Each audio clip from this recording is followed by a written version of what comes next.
Hello and welcome back to another Gunpla. Hang on a minute. This isn't Gunpla.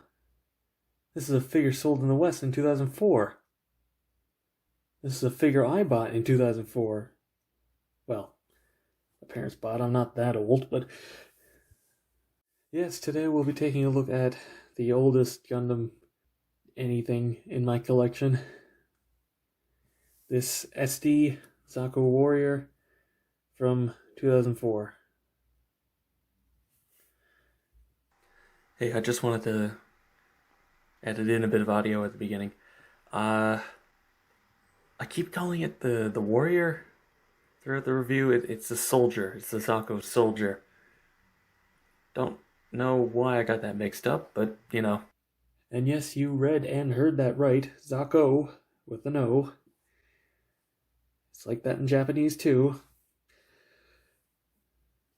Though to be fair, there are some very obvious differences between this and the Zaku. Enough so that I would actually like a high grade of this.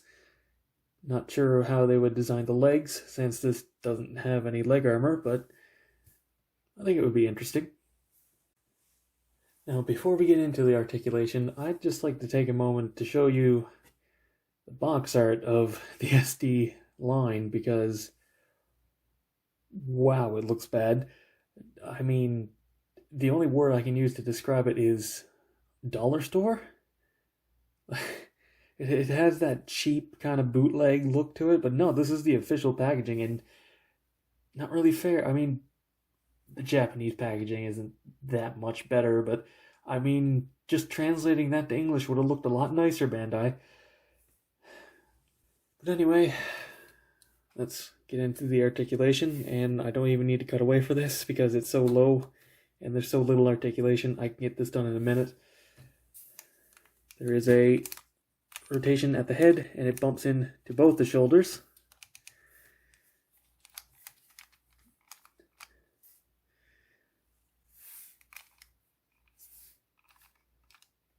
That's how far the arms move.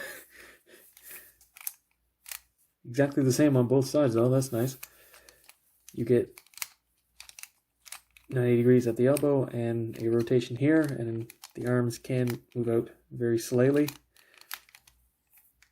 You do, rather surprisingly, actually get a rotation at the wrist, which is definitely not something I would have expected.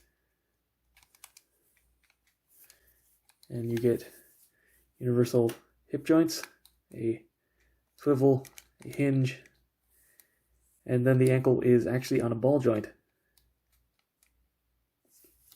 So I mean, 2004 SD, not amazing articulation or anything, but it's not horrible. Getting into accessories and gimmicks, you will have to forgive me. The machine gun is supposed to have a small spike on the side. Lost mine, don't know where it went. But otherwise, I do have everything.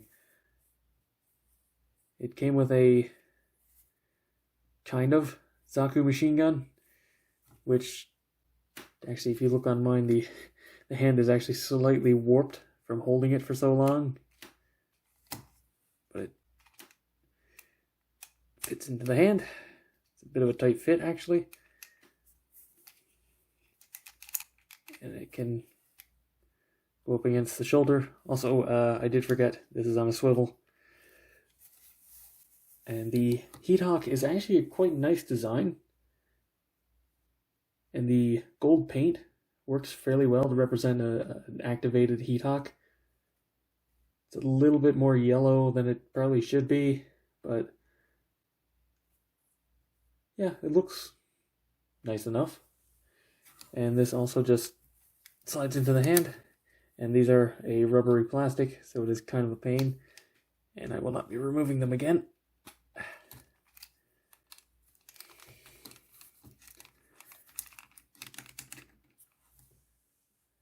But anyway, I was talking about gimmicks earlier. Yeah, this has a rather interesting gimmick. The armor falls off.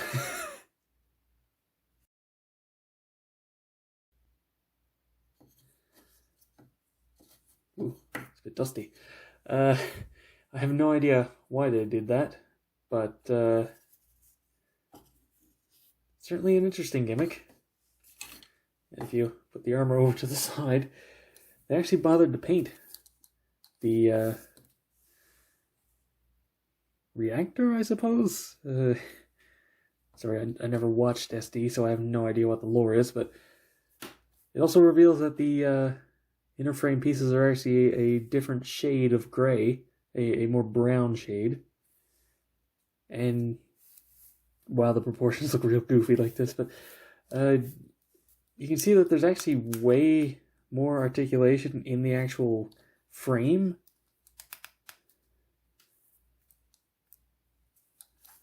than there is with the armor, which is interesting.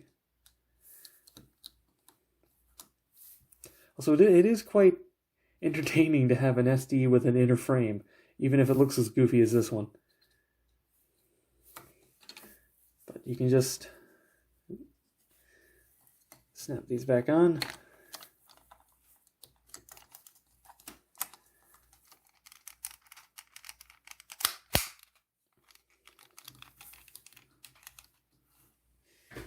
Not too difficult. And that does explain why the shoulders are stuck the way they are. Moving on to a quick size comparison, and it's an SD, so it's an SD scale, and I'm kind of surprised that the SD scale stayed consistent for over 15 years now. Jeez. In conclusion, I mean, I don't really know if this is sort of a recommendation thing, because yeah, good luck getting one of these for a decent price. Actually, I haven't looked online. I don't know what they are, but I mean, if you like the design, go for it, I guess. The articulation's super limited. I mean, even by 2004 standards, it's pretty bad, but the paint's nice. And honestly, like I said at the beginning, I actually do really like this design, and I would love to get a modern high grade of it. Anyway, that's it for this review.